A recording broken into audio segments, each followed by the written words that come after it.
Right. So I thought I would give you a recording of something that I was training yesterday with a friend, and it was windy, and we changed our mind about setting up a whole course in the end. It was just getting too blowy. So we left it with a barrel, 4 hoops, and a tunnel. And we set them up like this. So we had a straight line, and at the end we had 3 hoops. There was one in the middle, one to the left, one to the right. So what options and what things can we train with this setup? These used several Hooperlevel exercises. We could use this scenario for any grade or ability of handler, from the starter to the competitor, because if you can do it close up to the obstacles, then we can try doing it by standing further back. If you're a complete beginner, then we can show you how to start your barrel training, how to start your hoop training, how to start your forward training, plus the tunnel, and how to start your directional training with just 3 hoops. We use this, and again, if you're in different levels of training, you can see how far away you can be. You can try your recalls, so you can be standing further up, or you can be standing further back. You can do a whole sequence by sending your dog up, around the barrel, back, and doing a directional left and right.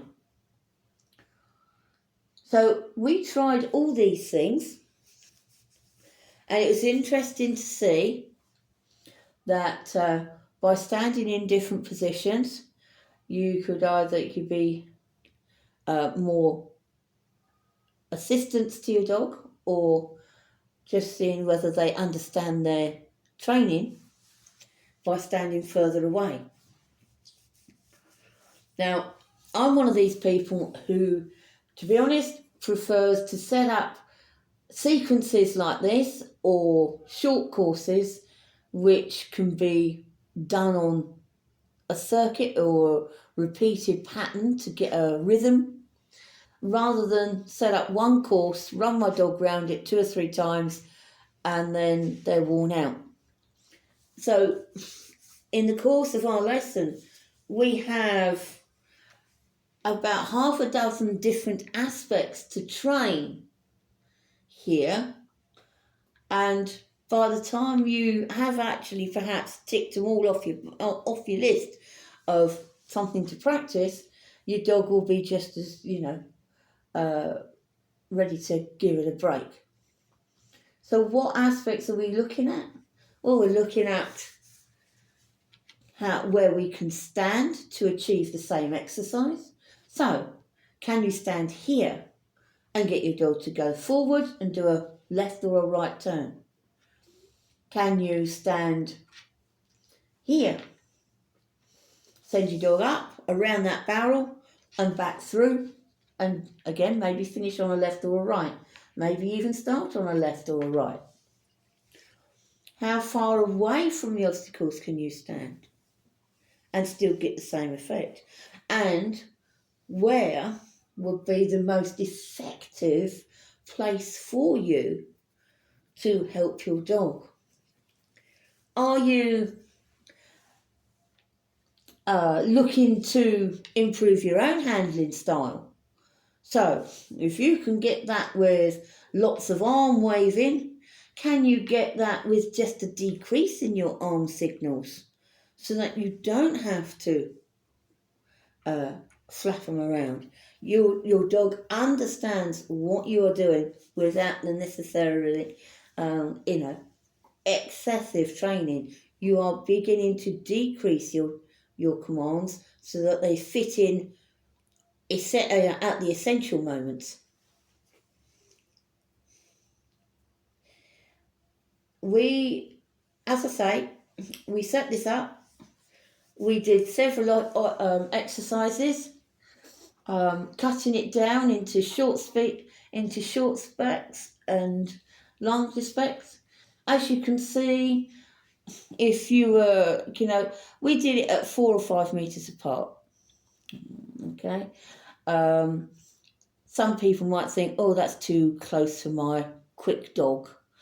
I used my quick dog, and it was very beneficial to actually work so I could be sharp-eyed and time myself better so that he knew what was coming up quicker. Okay, sometimes you get lulled into a false sense of security when you're getting your dog running over bigger, greater distances, that you then perhaps forget to actually say something when your dog needs it. So I found it quite beneficial to do this at a sort of like 4 or 5 meter gap. It meant that my dog and I had to really tune into each other, and I could stand and watch him. So the Hooperlevels, as I say, there's several aspects here. You have your barrel training for your beginner. So they only have to do one barrel, learn how to do a barrel. You have your hoop training. You have your tunnel training. You have your recall start training. You have your forward training, depending on where your handler is. So recall, start and forward. And in other words, the dog learns to run past the handler, keep going. And you have your directional training, right, left, turning in the same direction as the dog. You may want to do something like an away, but if you do the away, the VEC should be a little bit more at right angles, so that the dog just learns to do a slight turn of the head rather than a whole turn of the body. Anyway, if you're interested in Hooperlevels, then there is a separate Facebook group for that, and we will be doing a chat on the Hooperlevels for people, and on the instructor group next week. So you don't have to put up a course to actually test or train what you're doing.